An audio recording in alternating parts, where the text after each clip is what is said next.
especially in the morning when there's a lot of dew here. We've already seen one car go off and into the tire wall. Have to be careful not to get more than one tire off, because it does seem like it will grab you and take you off course, and we've seen a number of incompletes because of that, and also some drivers going into that tire wall, which thankfully is pretty well protected, but nonetheless you slide very fast and far, and going off course obviously can end your day pretty easily.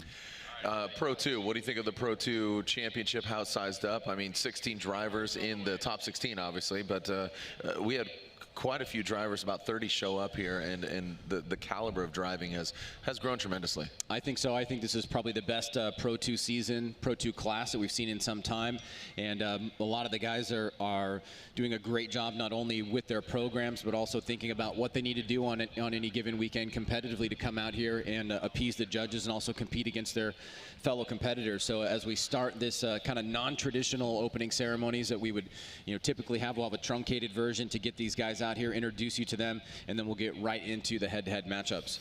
All right, so our drivers making their way through the track here, and as you said, Ryan, normally we'd have a kind of a driver's ceremony, but given yesterday's cut short, so it's an abbreviated opening ceremony. But as the drivers come into view here, we're going to be seeing Riley Sexsmith. He is our #1 qualifier in that NV Auto Toyota 86. He's got a 2JZ under the hood. Riley Sexsmith. Next up, that is Dustin Miles. Dustin Miles in that Annex Electric Company S13. Jonathan Hurst, who really put it down. He had a 0 on his first run and then threw down a solid qualifying run. Next up, Alec Robbins. He's from Minnesota. You got Brody Goble rocking the maple leaf on the door. Brody Goble in that S15. You got Ula Jaeger, Human Rahimi in new Mass Motorsports powered 350Z. Dylan Hughes, D. Hughes looks a little excited there. Sebastian Gauthier, a very aggressive, fast driver in that high-vis orange vehicle. Next up, Travis Reeder, who was a real contender last year for a Pro 2 championship. Crick Filippi, that turbocharged V8 from Vallejo, California. Next up, that is Garrett Denton. Garrett Denton in that Cora Works Nexen Tires S14, throwing a little shaka, a little hang loose. You guys got this breeze all day. It's fantastic.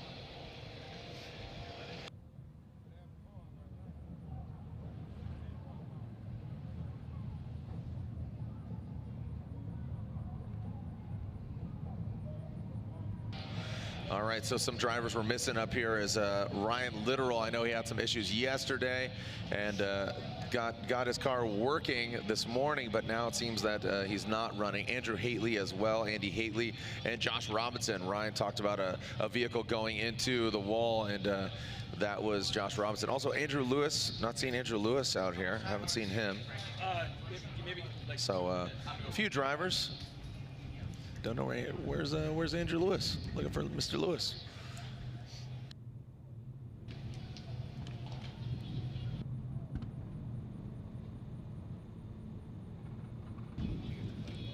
All right, when we come back, we'll begin with our head-to-head competition here at the Link Engine Management Pro 2 Championship.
A beautiful day after, again, torrential rain yesterday, making the Weather Channel, and I'm texting my wife here, Ryan. She's saying, "Hey, did you guys see you made the Weather Channel? You saw that? What was it?" It's the stock channel in the hotel, so that's the first one you turn on. Yeah. And Mystery Wada from FD Japan was out here. He's like, "You guys made the Weather Channel," and it was a Nitto video. So. Oh, really? Wow. Yeah. For those of you who weren't here, it was out of hand. I mean, every single bit of equipment that we had up here for live stream and for audio, basically just obliterated. Yeah. And these guys had to start all from fresh. So credits to you guys for getting us up and live and going this morning and getting Pro 2 underway under different conditions. And these guys, you know, obviously we got the Pro 2 competition here for top 16. Would have been yesterday in the afternoon. Now it's in the morning, so guys are going to have to adjust. They only had about a half an hour of practice to get things situated. So this is going to be kind of a unique circumstances that they're going to have to deal with. But they've been looking really strong, and expect nothing but quality driving from them. All right, so yeah, the Pro 2 drivers getting a message from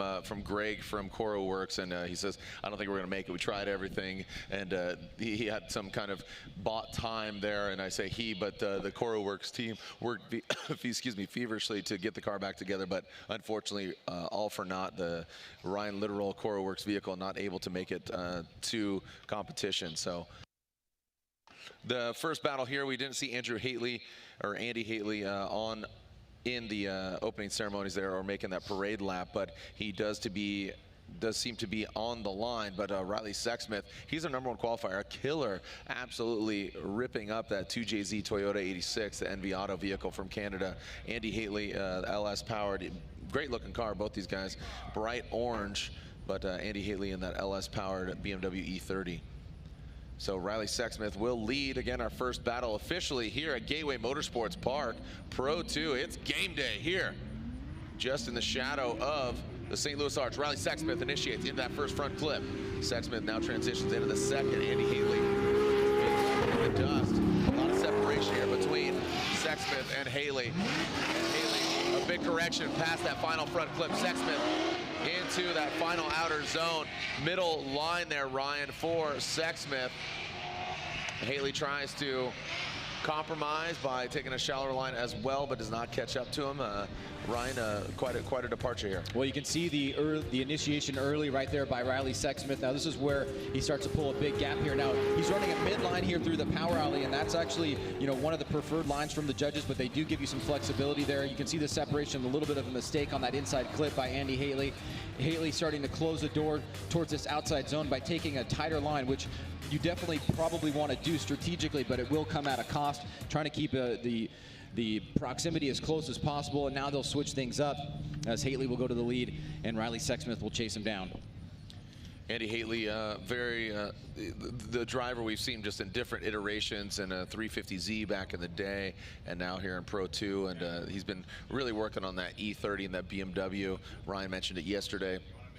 Being debuted in Forza Motorsports, a very unique vehicle and a unique build, but the brand new Forza update, the Forza official. So a lot of vehicles from, there's a whole Formula Drift pack in the video game, so it's rad to see a lot of the vehicles up for selection to play within the game. So now Andy Hateley will lead, Riley Sexsmith will give chase. There's a great photo of Sexsmith as well yesterday, getting rained on. Did you see that one? I did, shirtless, and you know, having a good time with it. Yeah, I mean, there's probably 6 inches of standing water in a lot of places here. It was gnarly, man. It was so gnarly, and it just hit like, just went from 0 to 100. All right, speaking of 0 to 100, Andy Hateley around that first front clip. Sexsmith really needs to gain some ground here, so almost alternating positions as Hateley passed that final front clip. And Hateley with a wide swing there. Nice job by Andy Hateley. Ryan, you know, this is Pro 2, and sometimes these vehicles have quite a disparity, or by comparison, a different horsepower range. Is this something we're going to see? Is this going to be a trend here, this gap? Well, I don't think this should have happened here. I think Sexsmith just didn't get a good jump. You can see the gap was established, and he wasn't able to overcome it. Clearly, on the previous run, he had established a gap on Andy Hateley. Hateley had that mistake at that final inside clip, but Hateley was able to close the door, even though he had a much tighter line on that final right-hand sweeper. Sexsmith, on the other hand, was really not in play here, which was very surprising given the car. And so you got to wonder what happened there at the start line. And, you know, very well may be that this is a run that just really no clear winner. All right, so the judges requesting another replay here. Yeah, Sexsmith, just a very, as you said, not a good jump. And in that chase position, remember, you can jump the line in order to compensate for any disparity of horsepower or speed that you potentially think might happen, or initiation. But Sexsmith not utilizing that, leaving early, and actually left a little late. But good job there by Mr. Andy Hateley there out front. And the results are in, Ryan. Slide him left for Hateley, slide him right for Sexsmith. So Ryan, Andy, and Brian are three judges. Ryan says one more time. Andy says Riley Sexsmith, and Brian says one more time. So they're going at it again. So this is a one more time battle. They are going at it again. And Ryan, I hope a lot of the spotters and other drivers are watching, because this is a good opportunity to really see that, you know, you're going to see some gap here, because this is a very fast track.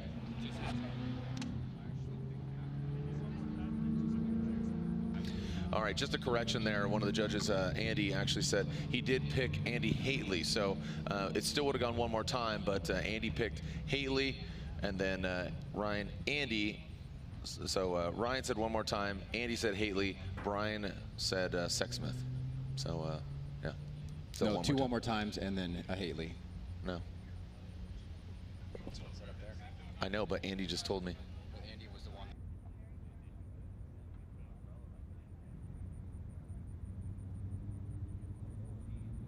Yeah. All right, so it would have been two one more times and an Andy Hateley. So thank you for the correction. All right, so right now this is Dylan Hughes. He has a bye run because Ryan Littoral unfortunately suffered some mechanical failure yesterday. He had a qualifying run in pro, was going to work on his vehicle, then had a incomplete run. So unfortunately for that Cora Works 350Z, he is knocked out. But Dylan Hughes makes quick work of this track.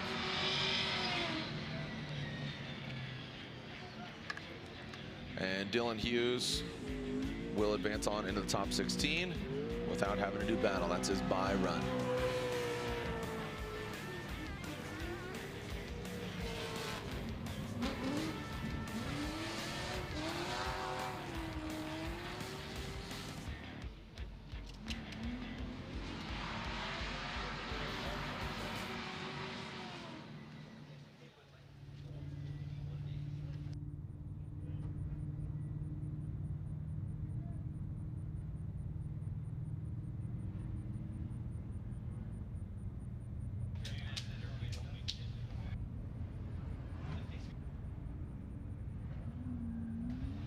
All right, so excuse me. As remember, our Maximum Driftcast, or the AEM halftime show hosted by Maximum Driftcast, those gentlemen will be doing the halftime show in between the 32 and the 16 of the Pro Championship. Hey, Sam. Okay, I get it. You're here. Go away. Thanks. Appreciate it. Thanks. Yeah, I haven't had my coffee. No, haven't had a acai bowl or anything like that. I'd appreciate it if you brought me something, though. Thanks. So Sebastian Gauthier, and Brody Goble. Ryan, what's his name? Brody Goble. Oh, okay, cool. Just wanted to clarify. Sebastian Gauthier. I mean, very good pronunciations of the French-Canadian Sebastian Gauthier versus Brody Goble. Oh, this is an all-Canadian battle, actually. So Sebastian Gauthier out front, that high-vis orange S-chassis initiates. Brody Goble in the S15 transitions. Nice job there. So this is what we want to see, a good head-to-head battle here as Gauthier past that final front flip. Brody Goble into formation. Solid job into the transition. You see Brody Goble taking a little bit of shallower line. Sebastian Gauthier not taking that wide line, but Brody Goble seizes the opportunity. Ryan, this is what we want to see, bud. Well, this matchup here is really highlighted by Gauthier making a couple mistakes right here on this inside clip, and Goble taking advantage of it, able to close the door on proximity. He's driving right in the smoke line here. Gauthier, nice job right there, but big angle. And you can see once again, Goble tries to close the door, coming through the smoke line. Now Gauthier heading out towards this outside zone on the mid-line here. And again, Goble a bit tighter there, but doing so to maintain proximity. So good job by Goble making adjustments where Gauthier maybe had a few mistakes here that he could take advantage of, a bit of a wider line on that first inside clip. And then also shallowing up a little bit to get proximity, sacrificing something to get something in exchange. So good job by Goble overall. A nice competitive first half of the battle here, and now they'll switch things up.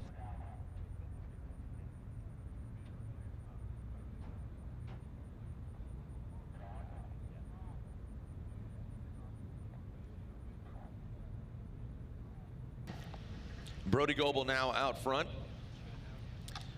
As I said, an all-Canadian battle. Brody Goble and Sebastian Gauthier. Gauthier qualifying 4th. Brody Goble qualifying 13th.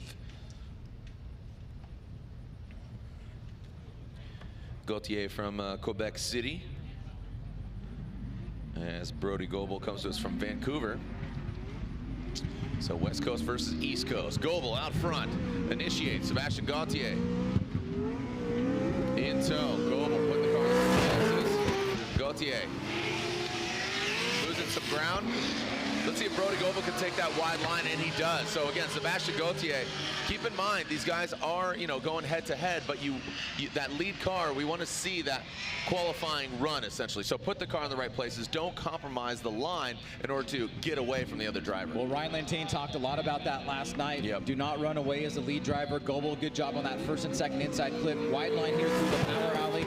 Now coming out to this outside touch and go. Hits it right there a little bit wide on that first inside clip. It really was the momentum that he was carrying, but he is able to circle back around and stay pretty deep into the zone. Meanwhile, for the majority of the run, Sebastian Gauthier really wasn't playing an effective role in the chase position. And when you look at how Goble was able to chase him down, he kept good proximity, he made adjustments where he needed to, and he looked like he had better overall command. Well said, Ryan. Well said. Overall command. Let's take a look here at the results. The results are in. Slide them left for Goble and right for Sebastian Gauthier, and it's unanimous as Brody Goble unanimously. Andy's ticker's broken.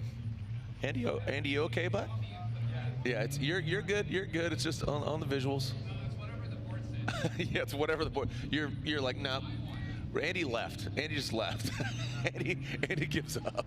He went across the street and caught I don't know what's even over there. Some gas. Got a pilot station over there. All right. So Brody Goble gets the victory. He advances on. It was unanimous.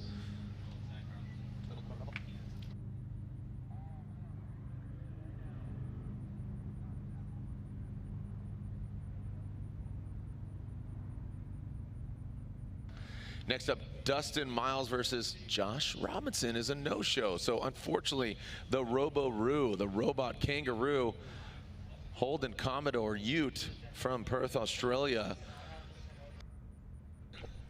is a no-show. And that's got to be from that practice crash that we saw here, Jared. Yep. Obviously, the fans didn't get to see that. That was before we went into live broadcast. But basically what happened here is Josh got off track right before the opening section, or the beginning section of the final outside zone, and shot off probably about, I don't know, 120, maybe 150 feet into the barricade right there. And so you have to imagine that is what has put him out of competition here in the top 16. Oh, no, there he is. Bloop. There he is. Making claims. I didn't make claims. Not true. I mean, who, you or me? No, us. All of us. All of us collectively. Well, nobody stopped us. Yeah, exactly. And then Pat just goes, he's in the box. Oh, thanks, buddy. Thanks, Pat. Yeah, thanks, Pat. Thanks for leaving us out there. Couldn't see Josh Robinson. He's doing a Bernie back there, and now he does pull up to the line. So fortunately for him, the wall does not take him out. Josh Robinson from Australia, the Robo-Roo. And look how massive that car is compared to that S13. Dustin Miles will lead. He qualified 5th compared to Josh Robinson from Oz. Here we go. That's not a drift call. This is a drift call. Dustin Miles out front. Nice job. That Annex Electric Company. Josh Robinson Robinson applying the pressure. Oh, some correction there from Robinson. Dustin Miles brings it out wide. Let's see if he can hold it. No, you see some corrections there from Miles about the third, or if there even was a fourth hash mark on that outside zone, Ryan. Robinson doesn't look 100% though, to be quite honest. He may not be, but this is a pretty strong effort for him overall. You can see out front, Miles right here transitioning background, does a great job on those first and second inside clips. Robinson keeping him in close proximity here. Right there, he has a little bit of a angle reduction as he was trying to avoid getting up too close where he'd make contact. Robinson on a tighter line here as Miles not filling that zone either.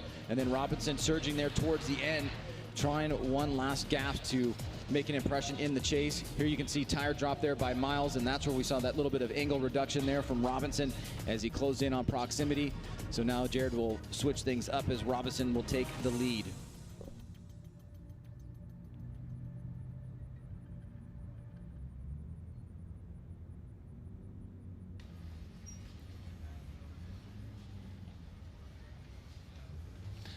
Josh Robinson now out front. Not just yet, but Sweet ears, bro.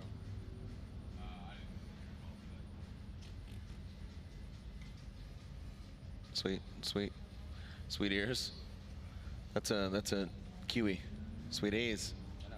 Yeah. Just wanted to throw out random down under statements. Yeah. Hi, Batman. All right, so Dustin Miles, Josh Robinson now out front. And that supercharged Holden Commodore Ute, Magnuson. Dustin Miles, thrown down from Georgia. Whoa, look at Robinson, very aggressive on the initiation, getting into the rumble strip. Dustin Miles, back quite a bit. Robinson now with that clean air out front. Definitely looking a lot more comfortable. Similar line to that of Miles when he was out front. Just flexing some kangaroo muscle there, Ryan. Well, obviously the most noticeable thing at first pass was the separation here, the lack of proximity from Dustin Miles. Let's see if Robinson took advantage at all and cut the course. It looks like he's doing a pretty good job here. Gets out to that touch and go. On that inside clip, you see about 5-6 car lengths here. He tries to push out wide. He stays kind of like on a mid-high line here as he cuts down into that final inside clip as Miles tries to bring up the back end here and close the door. Here it is from initiation. You can see Robinson way off that inside clip. Miles follows him as he's supposed to, but then not able to really keep pace through the power alley here as Robinson gets out to that touch and go and was still able to pretty decently fill that last outside zone. So now it's all up to the judges, and we'll find out who's moving on into the grade 8.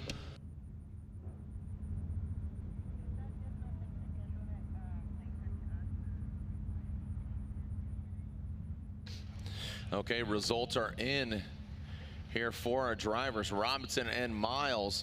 Slide them left for Robinson. G'day, mate. Or is it going to be good boy, mate? For Robinson, slide them right for Dustin Miles.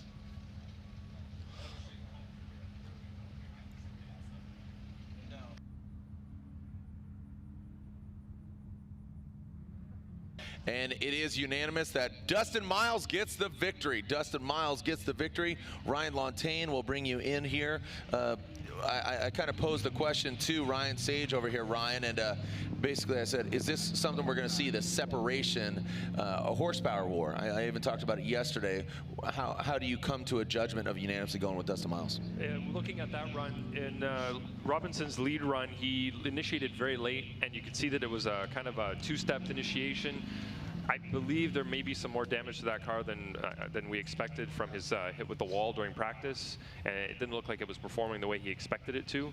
So when he tried to initiate there, the car didn't initiate the way he wanted it to. He had to try again. When he did, he was late, missed inside clip 1 through big angle, slowed down, and at that point I think it choked up Miles, and he didn't really have an opportunity to properly chase.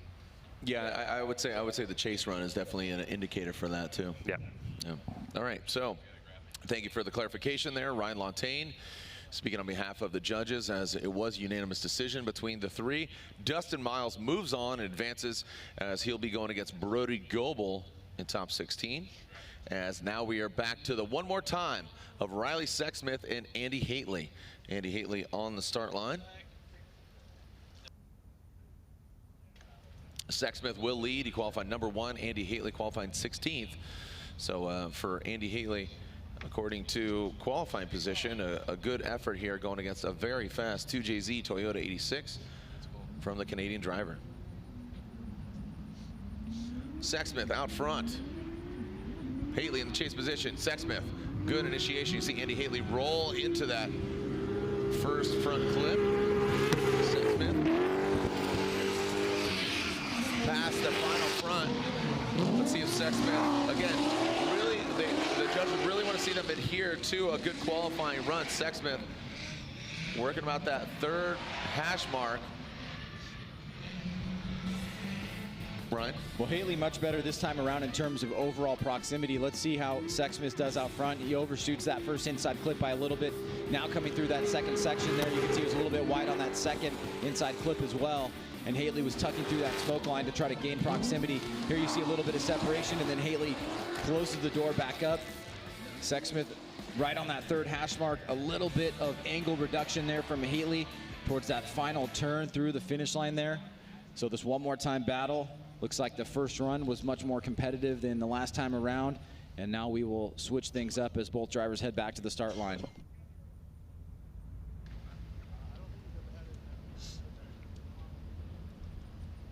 All right, Andy Hateley will now lead Sexsmith.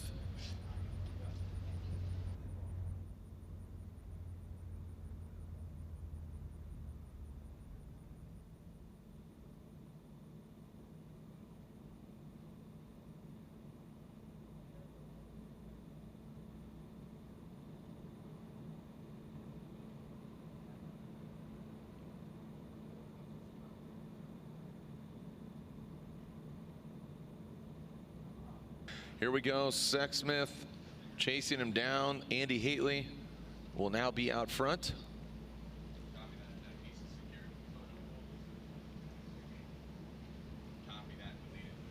And who is advancing on to go against Dylan Hughes? Dylan Hughes waiting in the wings to find out who he's going to be going against. Will it be our #1 qualifier, Sexsmith, or Andy Hateley?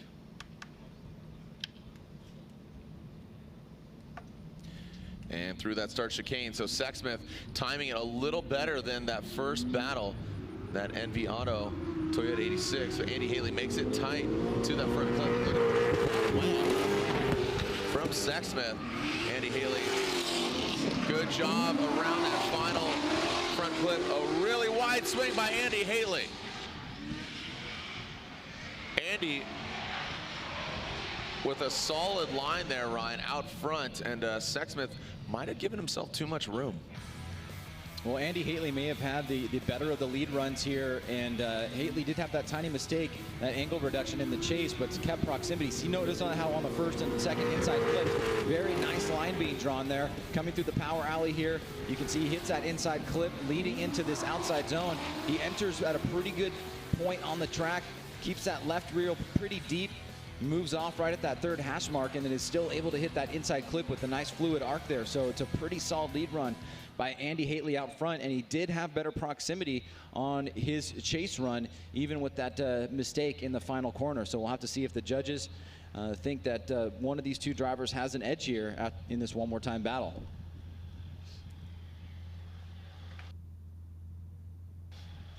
All right, results are coming in here. And all right, so as slide him left for Hateley, slide him right for Sexsmith, our #1 qualifier. Oh, look at this. Ryan says Andy Hateley. Andy says Andy Hateley. And Brian says Andy Hateley gets the win.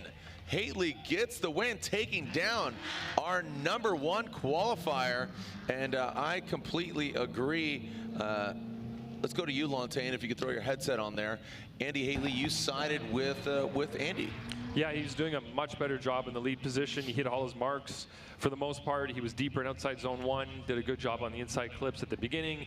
He did a great job through the touch and go to inside clip 3, maybe a little bit low on angle through inside clip 3, but overall did a really good job of hitting his marks in the lead position, whereas Riley, who was qualified first, did a really good job of doing that yesterday, missed pretty much everything today in the lead position. He was off the inside clips.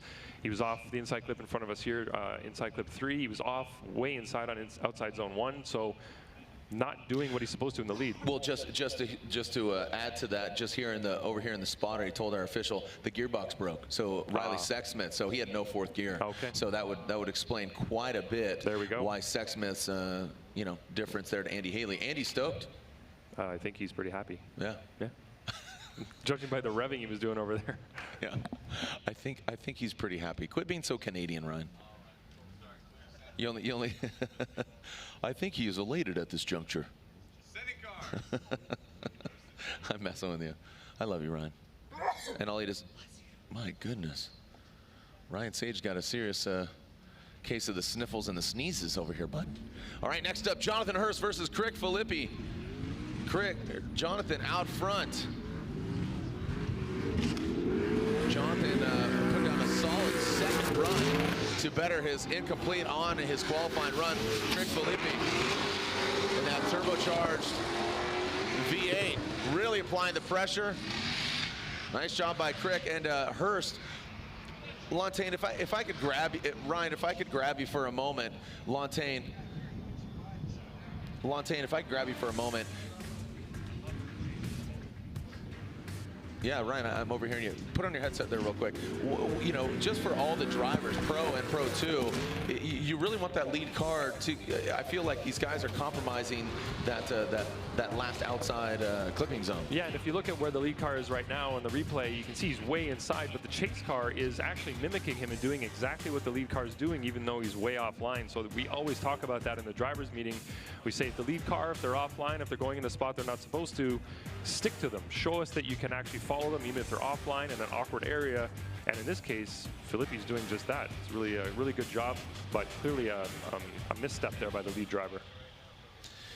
All right, so again, want to get some clarification there as the lead car is to adhere to the judging criteria. Don't forego that outside zone to get away from that chase driver.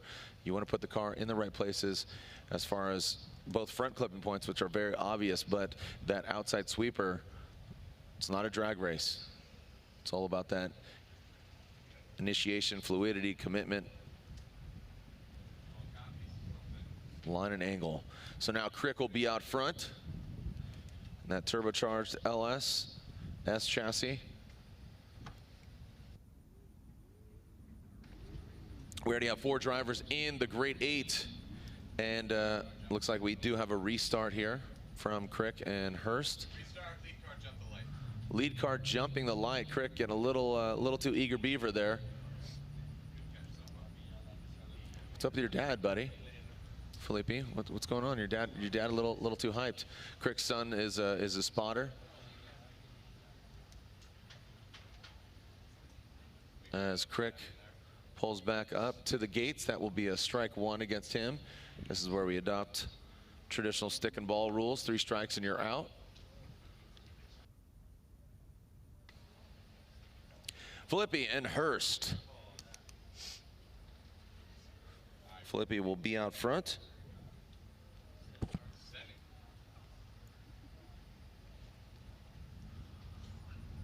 And looks like the lights are on and they are extinguished. We got a clean start here. Hurst, I think, giving himself quite a bit of room here. Might end up biting him as a little late initiation there for Hurst, but Crick right on time. Rolls through that power alley into this outer zone. Crick tight to the front clip. Looks like Hurst taking it out as Crick attempts to get to the outside zone. Taking a shallower line than expected. Well, Hurst certainly closing the door there on that final outside zone, Jared, but Filippi gets a good jump here, just getting up on to that curbing, a little bit wide on this second inside clip. Hurst trying to close the door here, but you can see you took that much tighter line coming through the power alley here. Then he went real up on that inside clip. You couldn't really see it through the smoke line, but from here he went way up there, took it out. Now Hurst is closing the door here with Filippi as they enter that final section of the turn. But overall, a pretty good lead run here by Filippi. You can see gets a nice early initiation.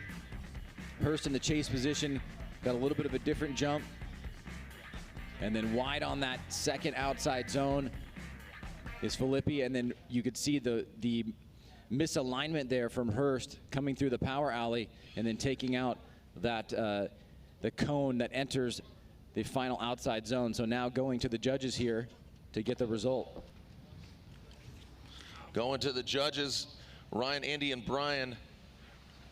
Andy says Crick, as does Ryan. It is unanimous as Crick Filippi gets the victory and advances on. The Vallejo driver moves on as unfortunately Hurst is knocked out. Good showing there by Hurst, but Crick advances on from Vallejo to the Grade 8. Ryan, some early risers here partying with us fairly early for our Pro 2, which was again supposed to happen yesterday. So tell all your friends, share that our schedule is modified in regards to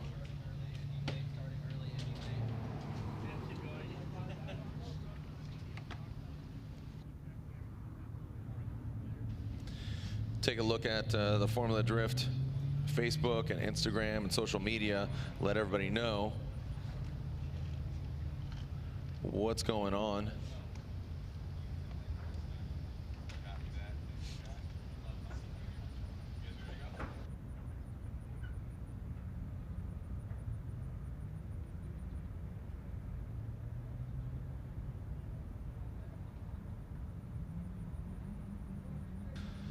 All right, so Alec Robbins, Garrett Denton. Alec Robbins from Minnesota. Garrett Denton in the S14. Whoa, big initiation there from Garrett in that chase position. Unfortunately, he loses it, goes off course. Alec Robbins. Alec Robbins continues through the course and rounds it out. So that will be an easy advantage to Alec Robbins as Garrett Denton went a little too hard in that chase position.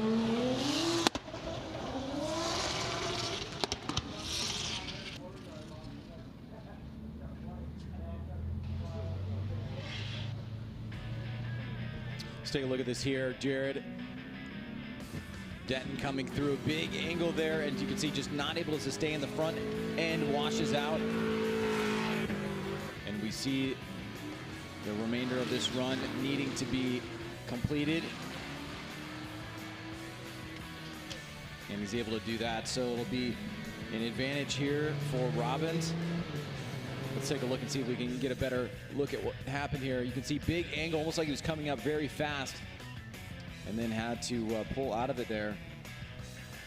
From at least first pass, it does look like a mistake from Denton in the chase position.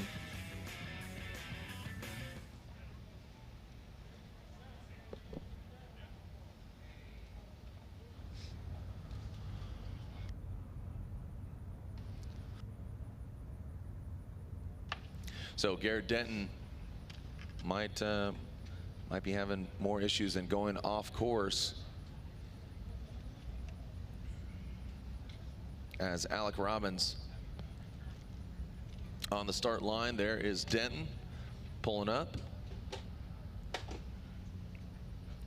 Both these guys supported by Coro Works, again a shop out of Atlanta, Georgia.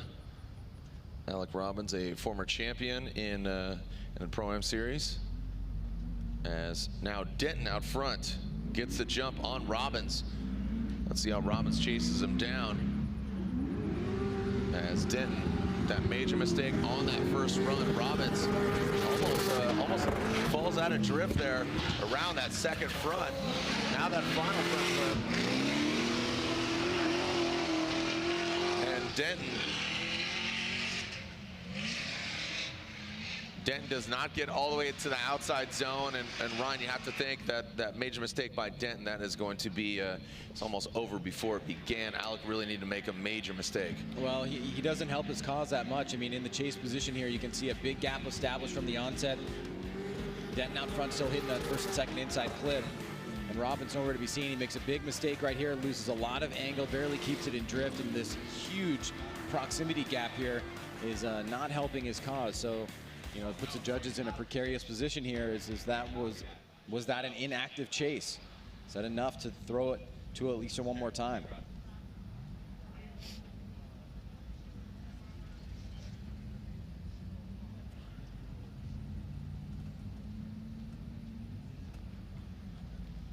And the drivers awaiting the judge's verdict.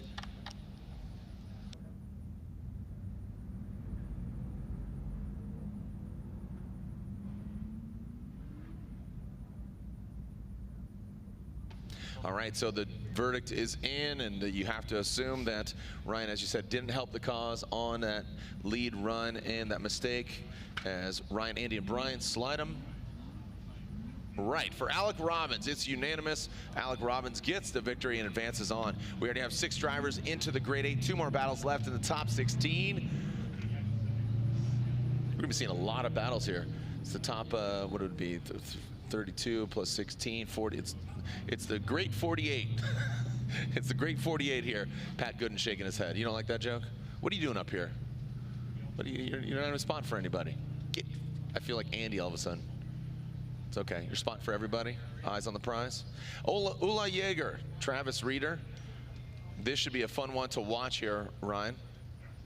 Ula Jaeger, who came into this round overall points leader. He won at the first round of the Pro 2 Championship. And Travis Reeder, who was a contender for the 2017 Pro 2 Championship, a very aggressive driver. Ula Jaeger will be leading. Ula qualified 3rd. Travis Reeder barely qualifying into the top 16 in 14th. Ula Jaeger very fast. Travis Reeder trying to gain some ground. Let's see if Ula brings it to the outside zone. You can see Jaeger about midline, about 3rd hash mark. Reeder now gaining some ground, a bit more angle there from Reeder actually in the chase position. Ryan, an interesting battle here for these two. I'd call them contenders for the championship. Well, yeah, as you said, Reeder yesterday, or in qualifying, almost not making it in, and then coming through the last minute there, getting that position through these 1st and 2nd inside clips. You can see Jaeger was tight on the 1st one, a little bit wide on the 2nd one. A little bit of reduction of angle there from Reeder as he tries to close the door. Jaeger comes in a midline here. I'd like to see him shoot out wider. You can see a little bit less angle here from Reeder, and then as he comes up, he angles up right here, almost gets choked up through the finish line there as he tries to close the door on Ula Jaeger through that final right-hand sweeper.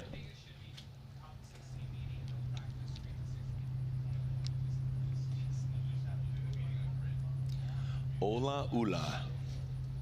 And that Supra, a lot of history with that Supra. The first time we saw that vehicle was the Red Bull Drifting World Championship in, what year was that, Ryan? 2008.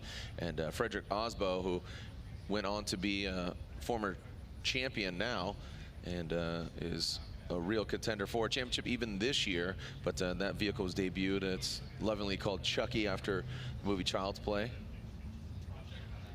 A lot of stitches, but still comes back to life. So really living up to that name, Ula Jaeger's Japan Auto Toyota Supra. Travis Reeder in that V8-powered S chassis from the Pacific Northwest. Reeder will now lead Jaeger in the chase.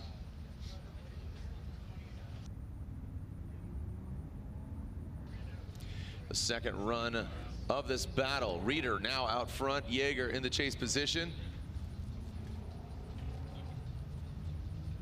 Reeder did a fine job. And here we go. Reeder out front. Reeder around that 1st front clip. Nice job by him. Around the 2nd. Jaeger fairly close and tucked in. Takes a shallower line there. Reeder gets all the way out to that touch and go. Now to the outside zone. Reeder really deep there. About the, I would say almost even that 1st hash mark on that outside zone. Solid lead run there by Reeder. Ryan? Let's take a look at what happened here. Reeder gets that early initiation. Jaeger tight with him here through this 1st inside clip. Could have been a little bit more angle there from Reeder, but great transition back around to that 2nd. Reeder on that midline. Jaeger cuts through, does not go out to that touch and go to drive with Reeder. Now as Reeder enters this outside zone, you can see he picks a spot, he kind of sticks with it, draws a nice smooth line, Jaeger here towards the end starts to close the door, but ends up going a bit wide there on that final inside clip in the chase position. Coming through the S-turns here. Watch Reeder as he comes out wide here to the touch and go. Jaeger cuts the line, probably does so to gain proximity, so strategically maybe the right move there, but certainly will get some deductions, all things considered and all things being equal. And as in this final turn, you can see Reeder much deeper here as Jaeger tries to toe up the back end, and he will just go a bit wide there, not following the line on that final inside clip.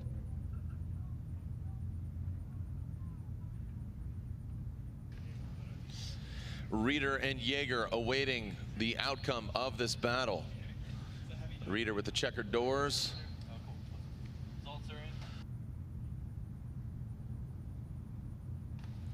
Results are in. Slide them left for Reeder and right for Jaeger. Reeder gets the win, taking down our current points leader, Ula Jaeger. So repercussions rippling through the Pro 2 Championship.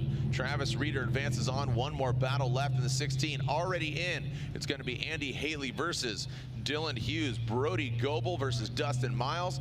Crick Filippi versus Alec Robbins. And now Travis Reeder versus either Rahimi or Andrew Lewis. Andrew Lewis from here in St. Louis. I didn't see him in head-to-head, and unfortunately for Andrew Lewis, he is broke and he is out. So this is his home track. He's right here in his home of St. Louis, and unfortunately, Rahimi, or unfortunately for Andrew Lewis, he is out. But fortunately for Rahimi, he is going to advance on and go against Travis Reeder. So this new Mass Motorsports Power 350Z, we saw him at previous events and popped his engine. So Mass stepped up, shoehorned a brand new engine under the hood, and it seems to be working out for Rahimi from Nashville, Tennessee.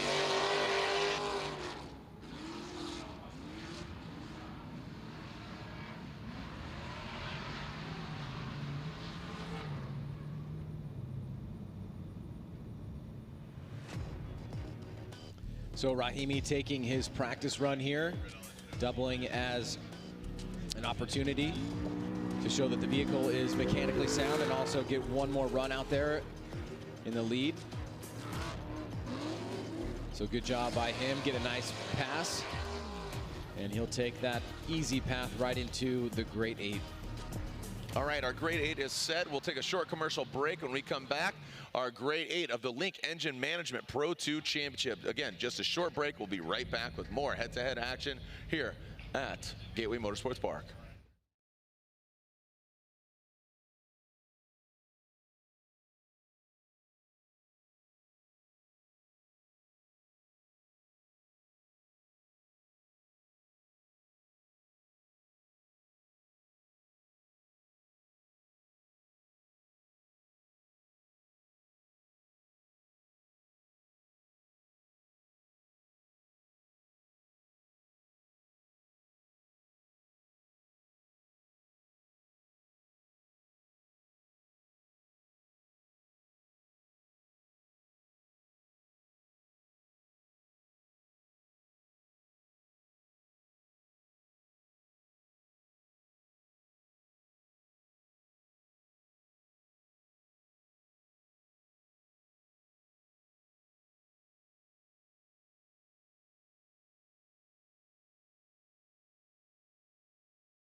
Welcome back here to Pro 2. Our grade 8 is settled. Ryan, let's talk about our battles here. Andy Hateley versus Dylan Hughes. Brody Goble versus Dustin Miles. Crick Filippi versus Alec Robbins. And then Travis Reeder versus Human Rahimi. Well, Andy Hateley looked phenomenal against Riley Sexsmith. We heard Riley had a malfunction, but Hateley really took advantage of opportunities that were given to him. Dylan Hughes, we know he's a battler. He has not seen competition in head-to-head matchups because of Ryan Little going out. That's going to be an awesome matchup. We saw Brody Goble really lay down a solid chase run going up against Sebastian Gauthier. He got himself right into the grade 8, and Miles here was able to take out Josh Robinson. This right here, I think Goble has a little bit of an advantage in terms of car build. We'll see how Miles can adapt to it. Filippi and Robbins, two great competitors here, and Robbins was able to get that win from Denton. Denton making that mistake. Filippi got a son up here cheering him on, and you know, we'll see who comes out on top there. And then of course Reeder and Rahimi, who was able to get that buy into the grade 8. Reeder looking really strong and taking out Jaeger for the really important points in the championship. And let it be noted, like I said, Reeder looked competitive. He, as you said, taking out the points leader, but Rahimi with the new engine looking really confident behind the wheel of his 350Z. So some shaking up of the point championship. We still have 2 more rounds, so we're not even halfway through the Pro 2 championship after when we award the trophies here in at Gateway Motorsports Park here in St. Louis. Then we'll be at the halfway point. So still Texas and of course Irwindale, real equalizer there. That is the House of Drift. Dylan Hughes on the line. He will lead. He qualified 9th compared to Andy Hateley 16th, as just barely squeaking in Andy Hateley. The dozer, Dylan Hughes. Ready to lead? Yeah, Dylan Hughes is the lead driver. And away they go. Hughes out front. Hateley in the chase position in his E30 BMW. Hughes initiates. Hateley does as well. Fairly equally matched right now. Hughes a wide swing around the second front clip. All the way out to the touch and go both the drivers. Past that final front clip. As Dylan Hughes, you see that overhead shot. Goes to the outside zone. Andy Hateley not getting all the way out there. Ryan, that could be an issue in the judge's eyes. Well, Ryan Lantain said the best bit of advice I can give you in competition is to run as close to a 100-point lead run as possible, because it makes it really hard for the chase driver to match and do the same thing. We see Dylan Hughes kind of doing that out front. He's a little bit wide on that second inside clip, but notice the fluidity, the commitment, and how deep he stays into this zone here. Hateley does a pretty good job keeping him at least in close distance, but he does cut the line here to try to gain proximity towards the end, and then Hughes is a little bit off that that final inside clip. Watch how Hughes uses the entirety of the course. He has great angle here on that outside touch and go, swings through that inside clip, and then see how he's eyeing up where he wants to enter into this final right-hand sweeper. He gets that left rear wheel pretty deep into that zone, right between the second and third hash mark. He does overshoot it a little bit, but you can see how Hateley got caught up there as he was trying to close the door by taking a little bit of a tighter line. So good start here between these two competitors, as now Andy Hateley will go to the lead and Dylan Hughes will chase him down.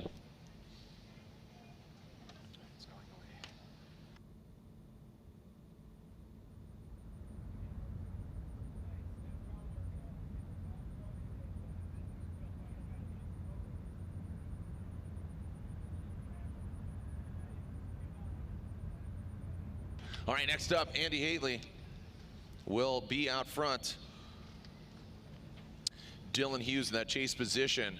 Who's moving on to the final 4 quickly? Here we go. Andy Hateley through that chicane. Dylan Hughes in the chase position. Andy initiates around that first front clip.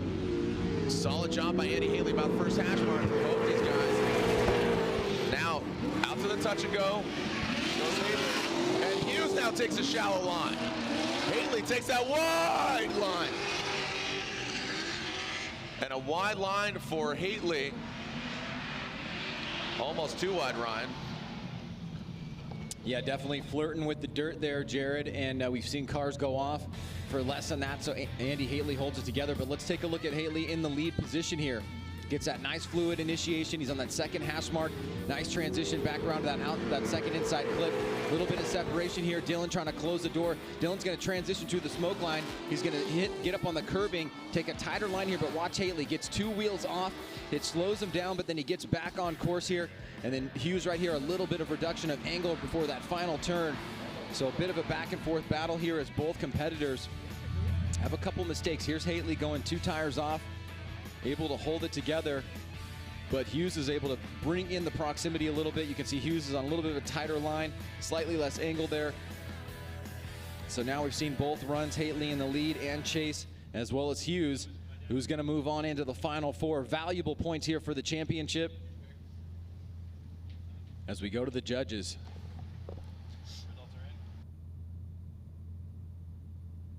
All right, slide him left for Hateley or right for Dylan Hughes. All right, so Ryan, oh, look at this. It's a one more time battle.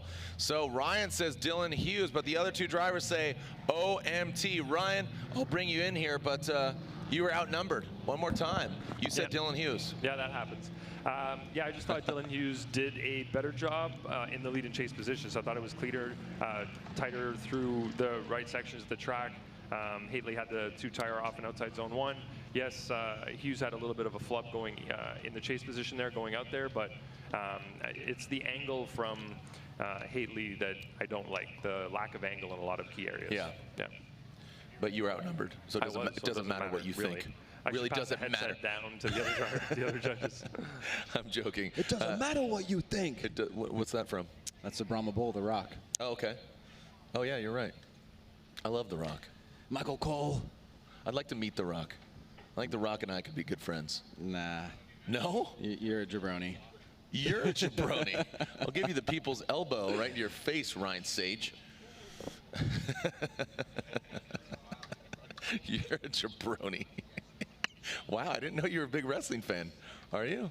Who's your favorite wrestler? I used to be, yeah, going back to the the old school era, and then my second era was Stone Cold Steve Austin and The Rock and Undertaker and all that stuff. Okay. So, yeah. Modern day, not so much. Yeah. All right, so speaking of from the top rope, Dustin Miles and Brody Goble. Dustin Miles throws it in, but then steps back out and makes a correction. That is a hard act to follow, too. Great. Dustin Miles and Brody Goble. Miles. Ryan, I want to bring back a very famous catchphrase of mine that I got ridiculed for, but not the prettiest. There from Dustin Miles and Brody Goble.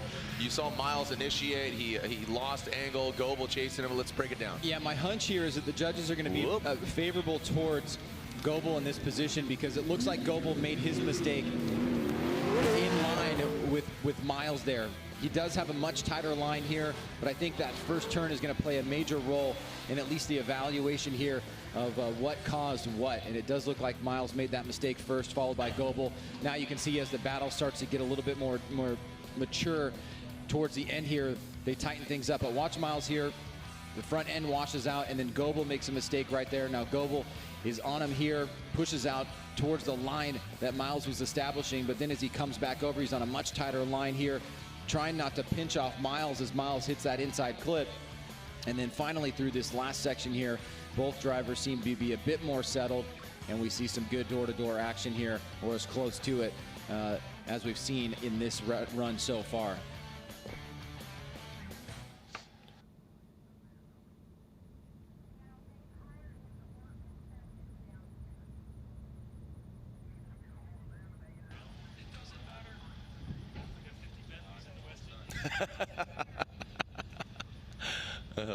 That was a good video. I'd have to say like Coco Beware. That was kind of my era. Superfly Jimmy Snuka. And Junkyard Jeff. That was my favorite too. Here we go. So Brody Goble out front. Oh, now look, he's made some mistakes. Oh boy, what? Goble had a big opportunity here to carpe diem, but did not. So both these guys, what just happened there, Ryan? These guys just blacked out there on both the first front clips. Well, you can see that Brody Goble's got a really fast and well-built car underneath him, but he doesn't help his cause here. On initiation, he comes in very tight that inside clip, and you can see the front end kind of slides out up on the curbing. Now, once he gets established here, he pulls a huge gap here on Dustin Miles, and Miles is not really playing much of a role. So the judges are going to have to take a look at that first initiation point into that inside clip to see how much of this separation was due to that. I think there's maybe a little bit, but you can certainly tell that the vehicle that Brody Goble is driving is a very powerful and grippy machine, but he did slow up quite a bit there on that first inside clip, and we'll have to see how much the judges put in terms of the weighting for the mistake that led to Miles having this huge differential in proximity.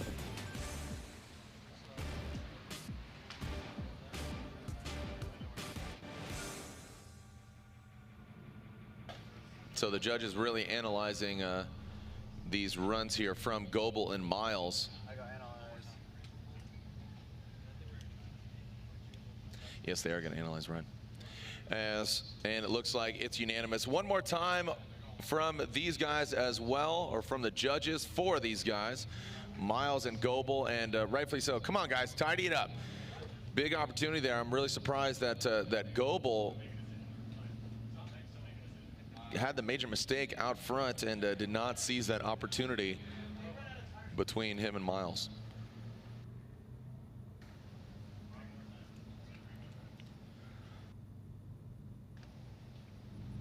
All right, moving on to Alec Robbins and Crick Filippi.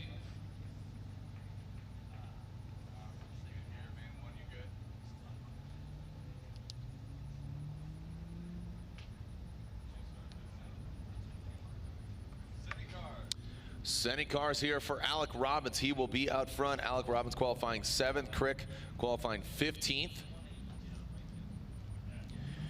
Alec ready to throw down. Alec into that first front clip. Past it. Gets it clean from Robbins. Filippi in that chase position. Crick being left in the dust. Alec Robbins growing a tail here. Takes a very shallow line. Crick keeping a consistent distance between him and Robbins, but would like to see him closer. Let's take a look here from the straight. You can see a gap being established as Robbins heads through that inside clip a little bit late. Nice transition there, gets that second hash mark, really accelerating through the power alley, and does get out there. Gets a little bit of a dirt drop, and you can see Filippi just having a tough time keeping proximity overall, but a tighter line here from Robbins, so not helping his cause in the lead run on that heavily weighted outside zone in the final turn there. Don't want to see the lead drivers try to run away. Ryan Lantain talked a lot about in the drivers meeting that the lead driver really needs to adhere to all of the criteria, especially that final outside zone where it's really apparent when you're cutting the line. So we will switch things up now.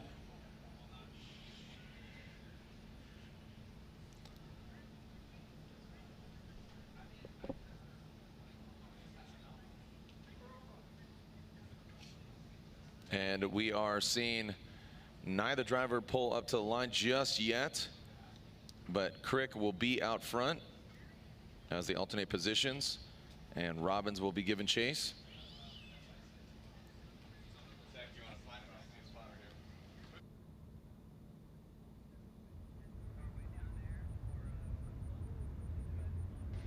All right, so we are seeing Crick pull to the line, and Alec Robbins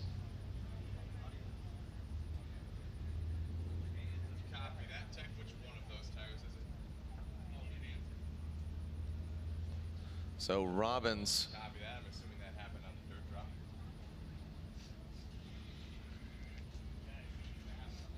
You got a flat. So Robbins has a, we are hearing from the officials on the start line that Robbins has a flat, and with that,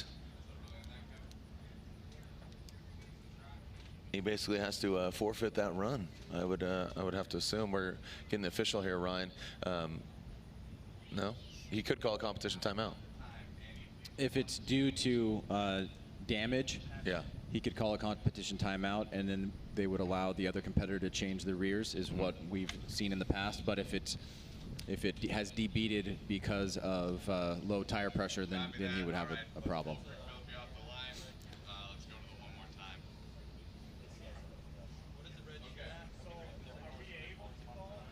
Yeah, so we're going to have both of you guys change tires because it's a track thing. Yeah, so that is confirmation. Yeah, so Okay. basically, that rule was instituted because a lot of guys were running really low tire pressure, Yep. and if you had debeated a tire between run 1 and run 2, then you would be out of competition. In this particular case, he damaged his tire, so it wasn't because he was running low tire pressure. We would allow him to call his competition timeout. He could change a set of rears, but then we would also let his competitor change to a set of rears, so he's not at a disadvantage. So Alec Robbins is calling the competition timeout. You're allotted one during the whole weekend. That's both qualifying day and into head-to-head. So Alec Robbins utilizing the competition timeout.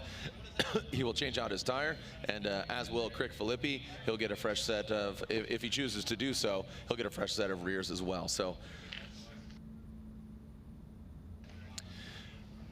one more times that we will revisit. As we can see, it looks like Dylan Hughes back there warming up his tires. It'll be Hughes and Hateley. Yeah, you don't have to.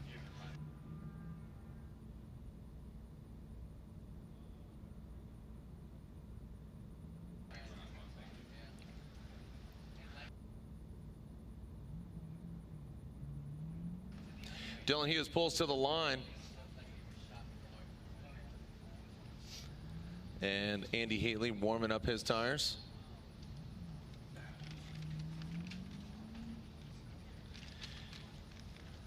As I said earlier, Andy Hateley, he's on Achilles tires, and in the Pro 2 championship, they're allotted only 2 manufacturers, either Nexen or Achilles tire. Both of those the exclusives for the Pro 2 championship. There's Hateley. See the nose of that great looking BMW E30. Dylan Hughes in his V8 powered S13.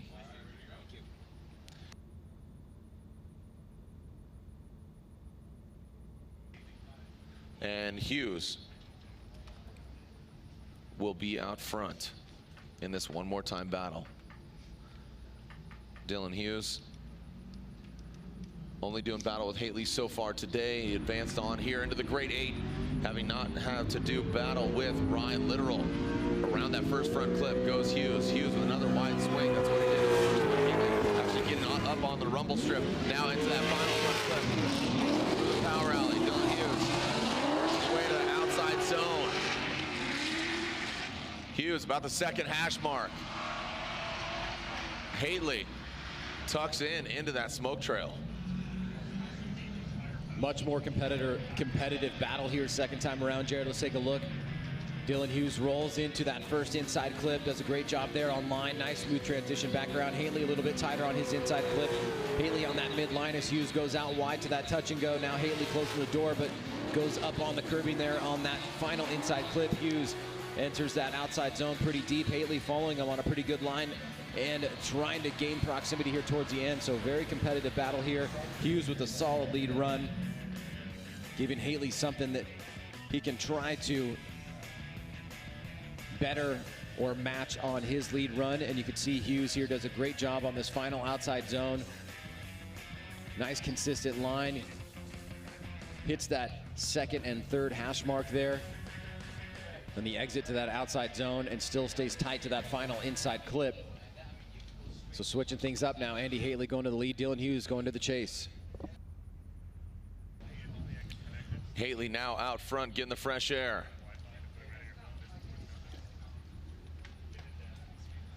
Dylan Hughes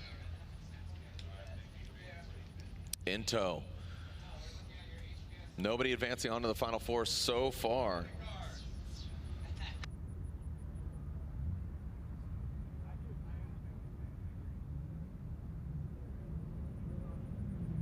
And here goes Hateley. Out front, Hughes quickly getting to the backside of Hateley. Ooh, Andy with a really wide swing around the first clip, but then tightens it up. Around the second. Hits into the final clip. Dylan Hughes, you see him lunging forward. And he did a good job. Almost too good of a job on that first lead run. And now Andy shortens it up. About the third hash mark for Andy Hateley. Ryan, let's look at it again for Hughes and Hateley. Hughes may have had the better of the two leads. Hateley had a pretty good chase, but you can see Hateley way off that first inside clip. Better there on that second. Midline here through the touch and go. Hughes surging forward as Hateley hits that inside clip. Shoots out wide here. Hughes trying to close the door, but Hateley does a great job not running away. He does come up off that final zone a bit earlier than Hughes did in his lead run. Let's take a look at this again from initiation. Hateley would have been much better if he initiated it a bit earlier, got to that inside clip, stayed on line there, but he does keep it tight there. He makes a little bit of adjustment with the front wheels as Hughes tries to close the door, try to minimize that angle loss coming through that final third inside clip. So good competitive battle here between these guys. See if one driver has enough to move the scales in his direction. Slide him left for Hateley and right for Dylan Hughes. Dylan Hughes gets the victory and advances on to the final four. Dylan Hughes comes into this round second in points, and with Ula Jaeger out, that could definitely shake things up in the point standings. Dylan Hughes qualifying 9th. So we'll see as Dylan Hughes the first to enter the final four.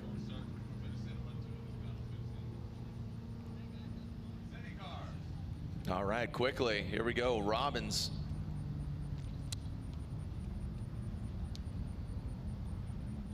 This is Robbins and Crick Filippi.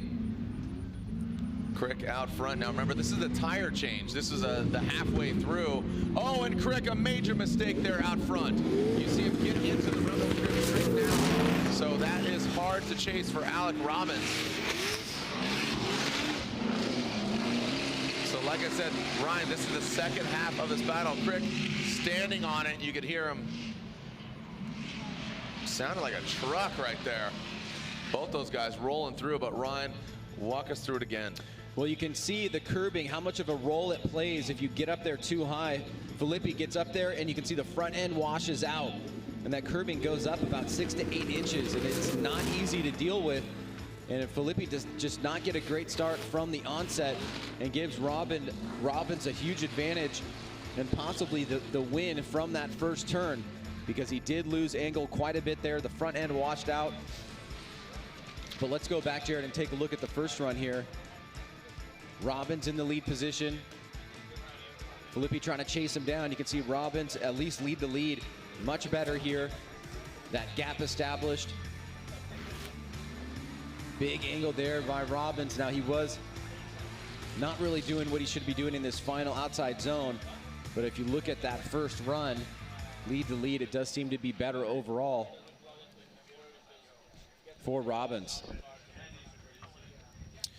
Yeah, unfortunately for Crick, that major mistake there, that could be all she wrote for Crick.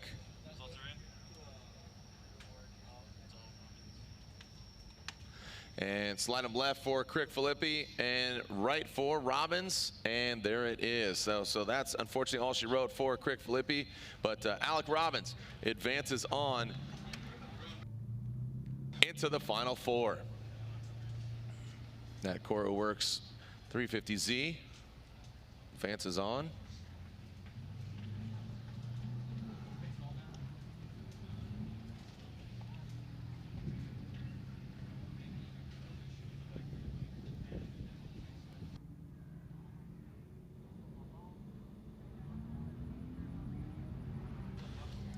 All right, we should be revisiting that of Goble and Miles. And looks like that's exactly what we're doing. Miles already on the start line. This is the one more time battle. Dylan Hughes waits to find out who he's going against. Either Miles, who will be leading, or Brody Goble from Canada in that chase position. Dustin Miles, ANX Electric Company, Nexon Tire from Cartersville, Georgia. And here we go. Miles through the start chicane. Into that first front clip goes Miles, Goble. Both these guys tightening it up quite a bit. Around the second clip. Transitioning into the final front clip goes Miles. Oh, Goble gets into that rumble strip on the transition. You see him straighten out a little bit. Miles way shallow.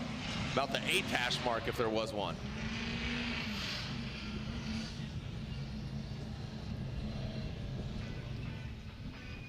So Dustin Miles, Brody Goble, one more time battle. Miles out front in the lead position here. Second hash mark through that first inside clip. Nice transition there. Goble with them. Coming through the power alley as they reach out to this touch and go. Diving in on the inside right there is Goble. He gets up on to the curving and causes a little bit of a mistake there as he comes tight, but Miles out front, very shallow here on that final outside zone. Goble able to maintain proximity and surging through the finish line there. Here it is through the power alley after inside clip number 2. Goble up high there, and then he surges forward. Could have done better to follow Miles on his line, and he wouldn't have got choked up there on that last inside clip. And now switching things up as Brody Goble goes to the lead position. Very quick, fast vehicle. Dustin Miles will chase him down. We'll see if he can hang, try to get a good jump out of the gate.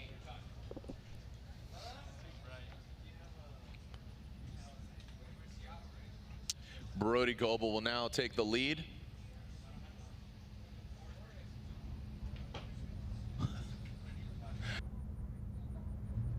All good now inside.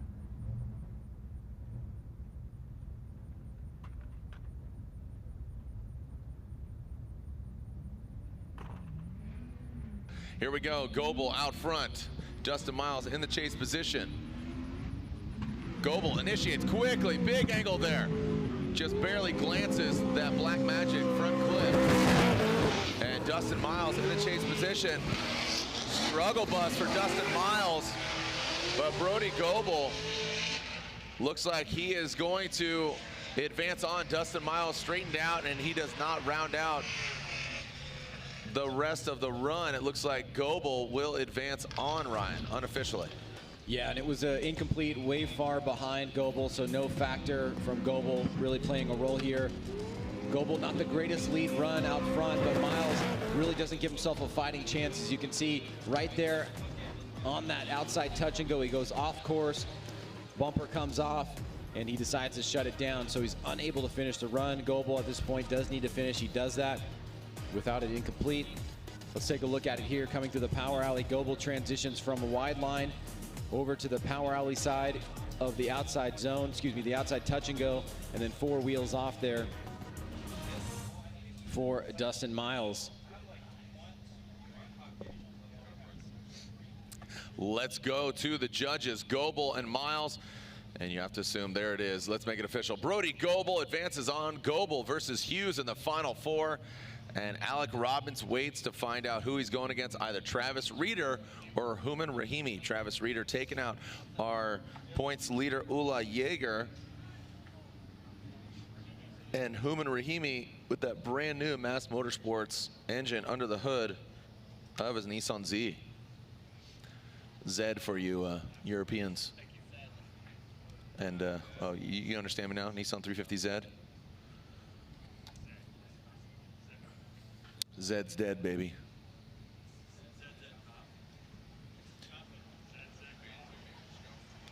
Hughes and Goble already in, as is Alec Robbins. Goble qualifying 13th, Alec Robbins qualifying 7th.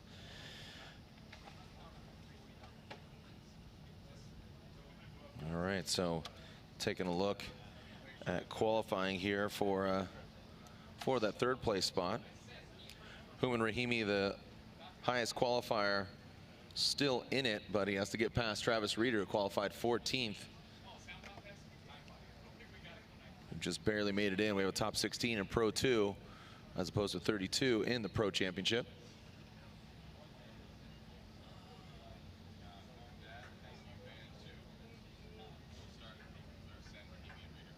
Rahimi will be out front, Reeder in that chase.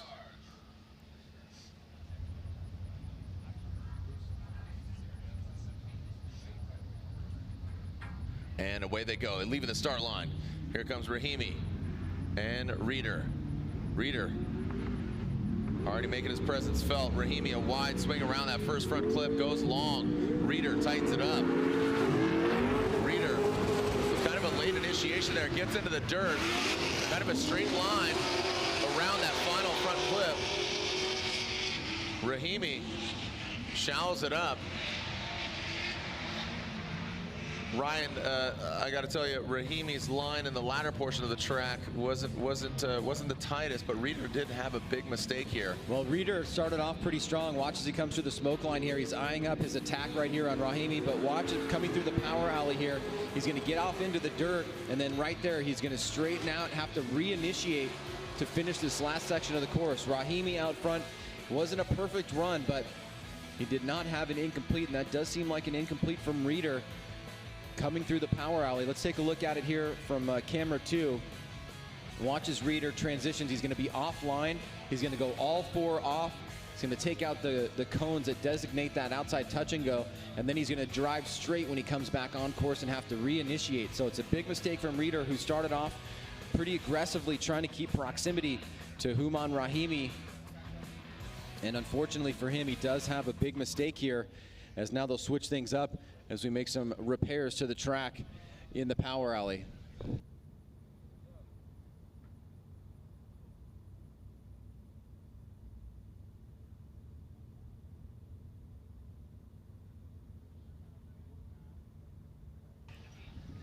Reeder will now be out front. It's really going to come down to this second run and who is dominant. Reeder could really impress the judges with a gangster lead run, and Rahimi, if he has a tidy chase run, the needle could go his way.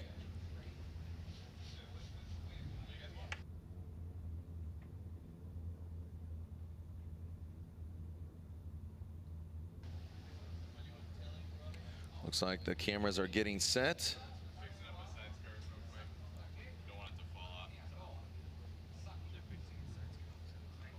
Okay, so doing some quick body work there to Reeder's car, a side skirt about to fall off.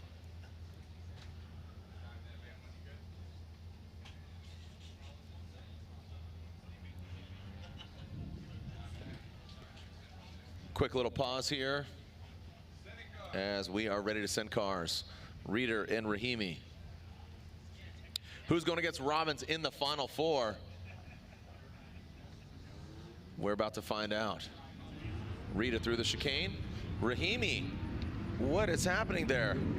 So might have had an issue or just a complete lapse as Reeder goes through the course. Big angle there for Reeder, tight to that front clip. Now through the outside zone goes Reeder. Could have been a little deeper on the outside zone, but I gotta tell you, Rahimi, right from the start, Ryan, like I said, could have had an issue or just a mental lapse. Yeah, not sure what the story is there, but just on going off of what we're seeing here, he gets an early jump out of the gate, but then he slows, almost like he's waiting for Reeder. Reeder is now accelerating, and then Hughes has about 6 car lengths to catch up to. Now remember, I think Reeder is going to have an incomplete, so it's really going to be, is this an inactive chase? But based on what we've seen from the other potential inactive chases in competition, I'm going to say no, but definitely not a good way to get a jump out of the gate there by Rahimi, assuming nothing else happened. Here's that first run. You can see Reeder goes all 4 off there, straightens out as he comes back on course, has to reinitiate, but at least from what we're seeing, Jared, I haven't heard anything to the contrary. Hughes just basically didn't get a good jump out of the gate, and then Reeder was able to take advantage of it. So I still think that it leans towards the driver that completed the 2 runs, but it's up to the judges at this point to establish whether or not we have an inactive chase. All right, results are in. Slide him left for Reeder, right for Rahimi. Ryan says Reeder, Andy says Reeder, and Reeder gets the win. Travis Reeder advances on as Rahimi is knocked out. So, Ryan Latain, go to you. We all agreed that Hughes had an error on the run-up to initiation in his chase position. There was a huge gap established, essentially an inactive chase from him, and then Reeder had an incomplete on his chase. So we went back to the lead runs and compared them. That's why we were watching the first run replay again, and Reeder did a much better job in the lead position, so that's why Reeder got the win. All right, so the final four is set. We have that of Dylan Hughes versus Brody Goble, and on the other side, it's Alec Robbins versus Travis Reeder. When we come back, our first battle of the final four of the Link Engine Management Pro 2 Championship.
All right, welcome back. We are ready for our final four here at Pro 2. This was all to go down yesterday, but Mother Nature said, not today, not today, not on my watch, as threw some torrential rain at us, and now the Pro 4, or the Pro 2, and the final four is here.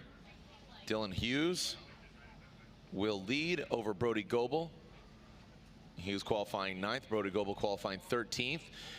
To get here, Dylan Hughes, he had a bye run, and he had to go through Andy Hateley on a one more time battle, but Brody Goble did fairly similar, but he had two battles. He had to go through Sebastian Gauthier, who was a real killer in qualifying, qualified 4th.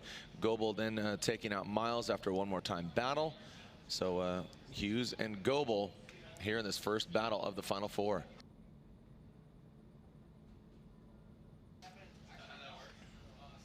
And there we see the dozer pulling up to the start line. Ryan, your assessment of the situation here, Hughes and Goble, which way do you think the needle's going to go? It's hard to know which way the needle will fall there, Jared, but Goble definitely has a very quick, powerful vehicle. I think if he can, keep it on the course and really maximize some of the areas where he's been doing well, I think he's got a good chance. Hughes is definitely going to put a fight in for sure, no doubt about it. He always has really solid lead runs, and I think that does give him a bit of an edge here as the higher qualified driver. But Goble's got that quick, fast car. If he can stick with him on the chase run and then put down a solid lead of his own, it could go the other direction. So we will find out here. Hughes seems to be a little tidier. Goble's having kind of lapsing on some just very simple clips. So you know, I think Dylan has a little bit of an advantage here, leading as opposed to Goble giving chase on this first run. That plays a big mental role as far as getting that clean air on that first run. Again, qualifying higher is Dylan Hughes, and he will lead.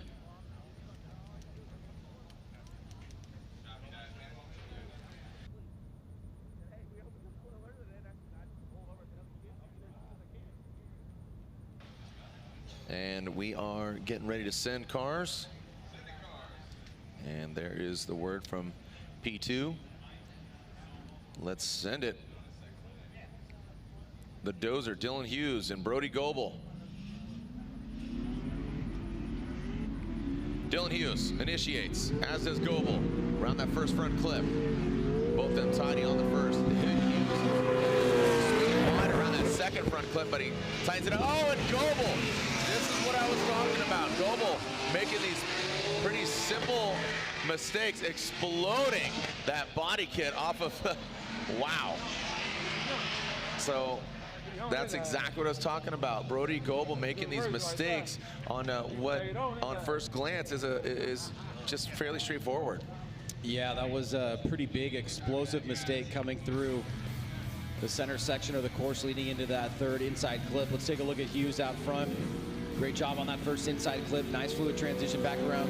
Goble eyeing him up, keeping him close here, but as Goble comes through the smoke line, he surges forward. He's on that tight line. He goes up off onto the curbing and then eats up his front bumper, which is nailed to the side of the car, just holding on there by the wind. So exploding that front bumper after making that mistake, being on the tighter line.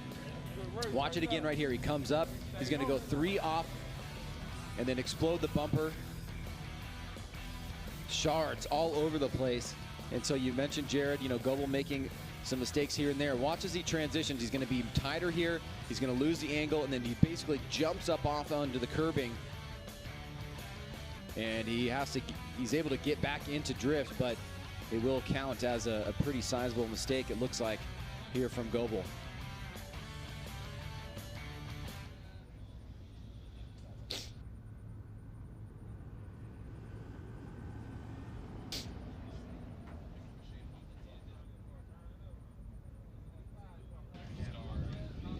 So there's quite a bit of Brody Goble's body parts all over the track. That front bumper absolutely exploding. And we will finish out the second half of this as our course workers cleaning up.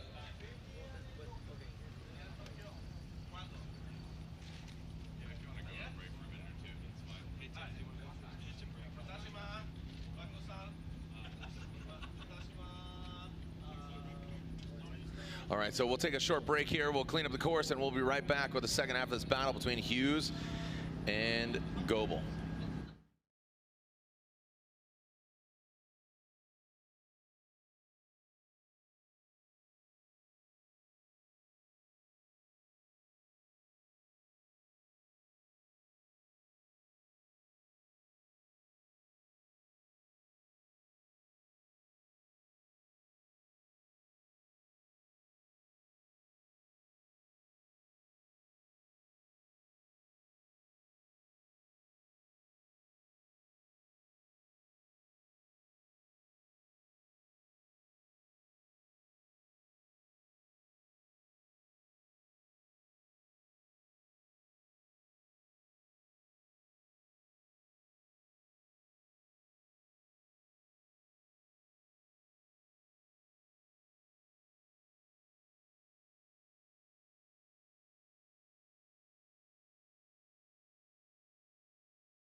Well, Jared, looks like we're going to have our first driver into the finals here as Dylan Hughes is set to head to the line after Brody Goble is unable to get to the line for the second half of this run, and that will give Hughes the automatic bye or half of a bye right into the finals, where he will face the winner between Rahimi and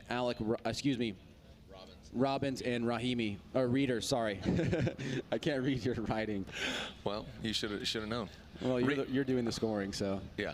Reader and Robbins. Reader and Robbins. All right, so Dylan Hughes will finish out this run. As you just said, Ryan, Brody Goble, unfortunately, unable to fix his vehicle. He really exploded that front bumper. A lot of shrapnel going all over the track. So Hughes advances, Robbins and Reader on the other half of the Final Four, as we wait for Dylan Hughes to pull to the line. And there you can see Dylan off in the distance.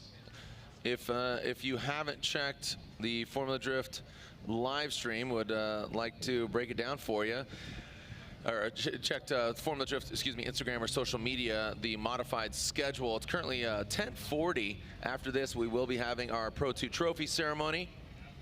Then we'll be back live here at noon, at high noon, with our live stream, and our top 32 begins at 1:30.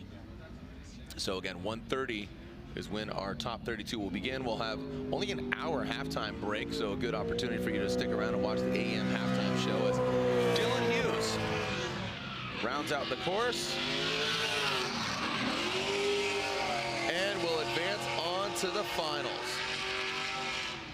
So Dylan Hughes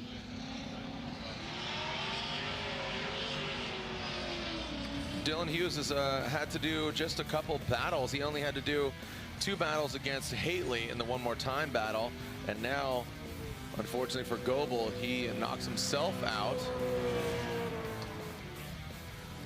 Question here is, the two good friends, Dylan Hughes and Travis Reader, are they going to go against each other in the finals, or is Alec Robbins going to get in the way, the driver from Minnesota, a former MDU champion?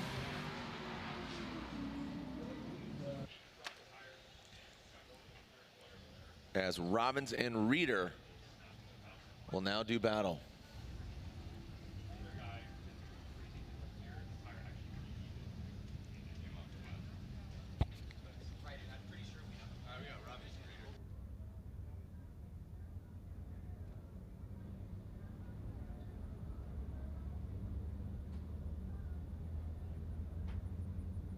All right, as Robbins will lead, he qualified 7th.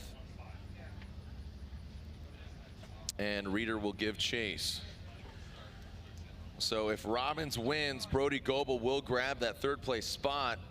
If Reader gets the victory, Robbins will grab 3rd place.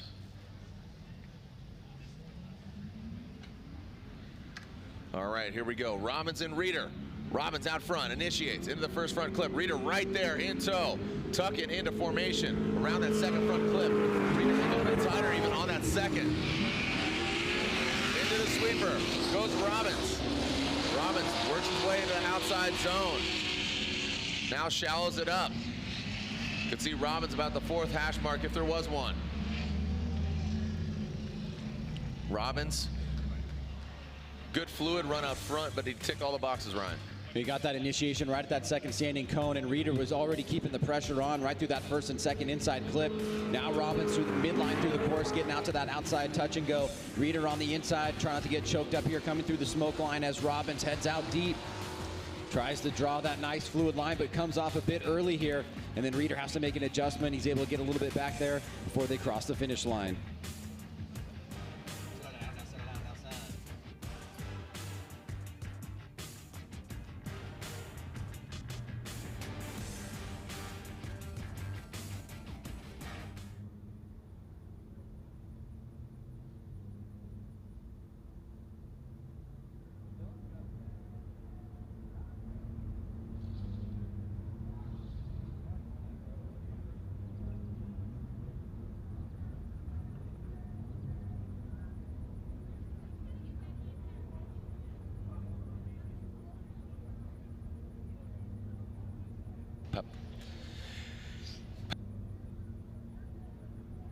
All right, so Reeder will be out front.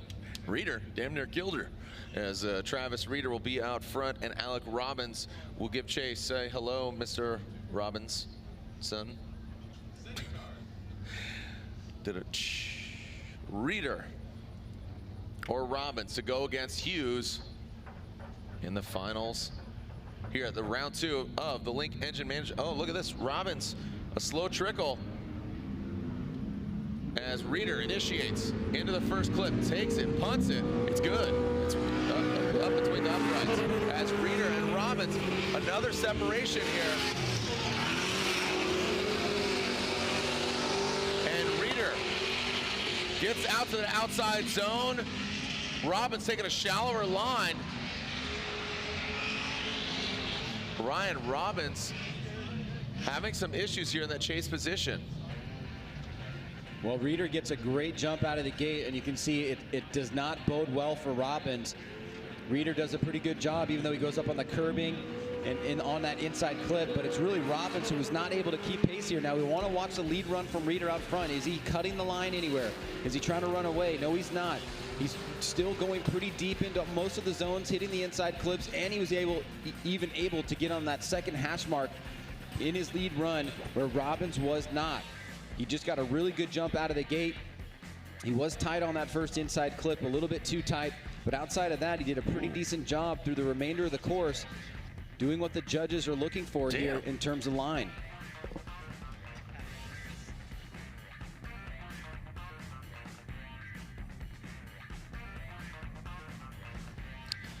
So Reeder looks to be the victor here, as awaiting the judge's verdict. And let's make it official. As I said, Robbins making a big mistake there in that chase position. Slide him left for Reeder, right for Robbins. Ryan, Andy, and Brian. Who's going to the finals? Travis Reeder gets the victory and is going against his good friend Dylan Hughes. So it's all PNW battle. The Pacific Northwest representing, so that means Alec Robbins, who qualified 7th as opposed to Brody Goble's 13th. Alec Robbins will get that final podium spot in 3rd place, but it's Dylan Hughes versus Travis Reeder in the finals here at round 2 of the Link Engine Management Pro 2 Championship. When we come back, Reeder versus Hughes in the finals.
Welcome back. It's a beautiful day here at Gateway Motorsports Park, and the finals are set. It's even more beautiful for Dylan Hughes and Travis Reeder. They're in the finals. They are guaranteed a podium spot, but which one of these two great friends? Again, these guys are looking at each other's eyes, all starry-eyed. They're great friends, and now, you know what? Gloves are off, bro. It's a street fight here on the streets of Gateway Motorsports Park. We're in the shadow just behind us in the judging stand. You can see the famous St. Louis Arch. We're technically in Madison, Illinois, but this is the gateway to the West. Great to be back here in the Midwest. Again, later on this afternoon, we'll begin top 32. We'll be live on the live stream at noon, so you can see some practice, but technical head-to-head battles won't begin till 1:30. Well, here we go. Twin V8 S13s. One piloted by Dylan Hughes. He's in the gray. Advanced Auto Parts NOS energy drink. Next entire S13. Travis Reeder, he is in his other V8 S13, or the other vehicle, I should say. Dylan Hughes second in points coming in. Travis Reeder third. Who's going to take the jump and the lead in points as Jaeger was knocked out early.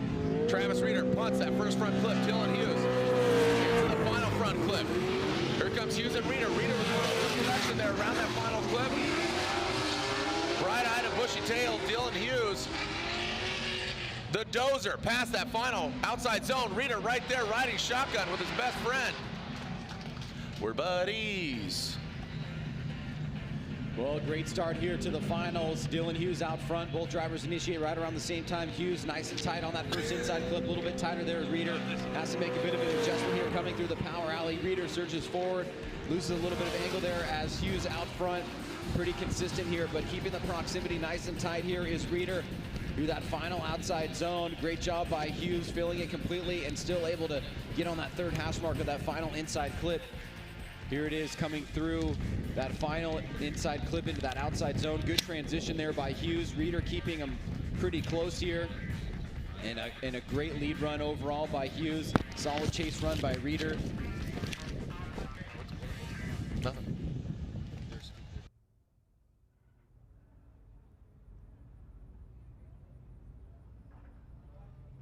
And here we go. We're going to alternate positions here with Reeder out front and Dylan Hughes in the chase position. Who's going to get the victory? As I said, this is the second round of 4.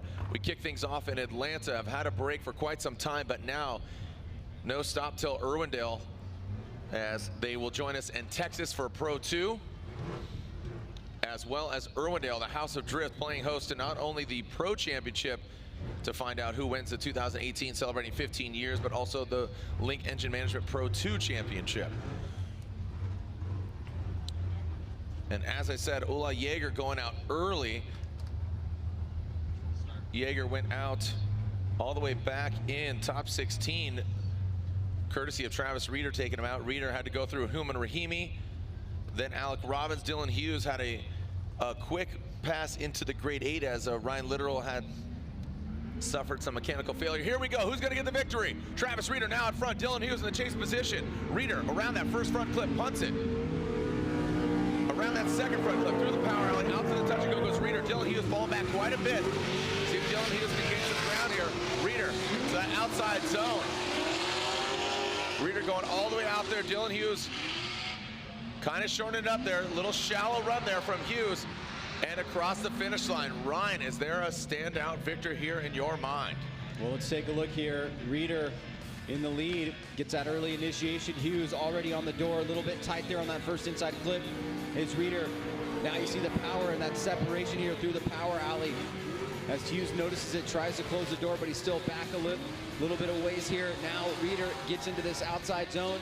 Stays pretty deep here and gets right on that second hash mark, but then Hughes finally one final surge towards the end. Tries to close the door and keep the proximity close. So good back and forth battle here. Do we have a winner? If we do, we'll bring him down front. Who's it gonna be? Hughes. Here it is side by side. It's always a great comparison here, Ryan. You can see Hughes there, bit better on that first inside clip. Slight angle adjustment there from Reeder on in his chase run, but the gap established on his lead run through the power alley. Great job by Hughes in the lead position on this outside zone, as well as Reeder. But look at Reeder on the proximity and the duration of proximity through that outside zone. Better job there than Hughes.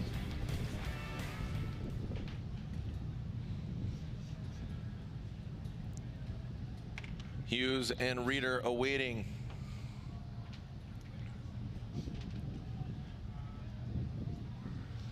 And it looks like we do have a victor. We do have a victor. It is not unanimous, but we'll bring them down to the track. We do have a winner. So it is 2-1. Neither of the judges saying one more time, but we do have a winner. We'll bring them down on track. So Alec Robbins will be third place.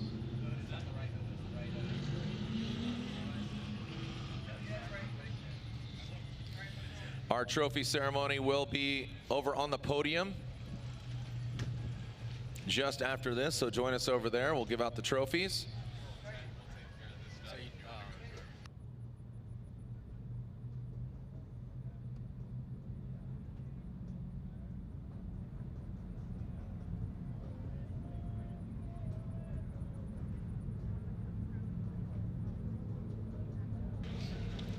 All right, so again, join us at the podium ceremony if you're here in the building. Otherwise, we'll see you for Top 32 live stream beginning at noon.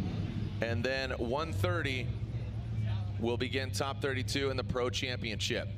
Again, these two great friends off track, and there's joining them. Make some noise for our drivers as they step outside of their vehicle. Our Pro 2 Championship warming things up here at Gateway Motorsports Park. Again, this is round 2 of the Link Engine Management Pro 2 Championship, but this is round 6 of the Pro Championship. Make some noise for him. Third place here at Gateway Motorsports Park from Minnesota, Alec Robbins. Alec Robbins, third place in that Cora Works Nissan 350Z. As our two finalists step outside of their vehicle, as I said, two great friends. Both V8 S chassis, both from the Pacific Northwest. Make some noise for him if you would. Dylan Hughes, and now Travis Reeder stepping outside of his vehicle. Look at these guys. Oh, it's adorable. Okay, let go of each other. Stop. No kissing, no kissing. All right, so now the winner. Look at, there's Bob, there's Dad, there's the, all right. All right, so now your winner here at round 2 of the Link Engine Management Pro Championship. Two great friends. The winner is from the Pacific Northwest. He drives a V8 S chassis, S13.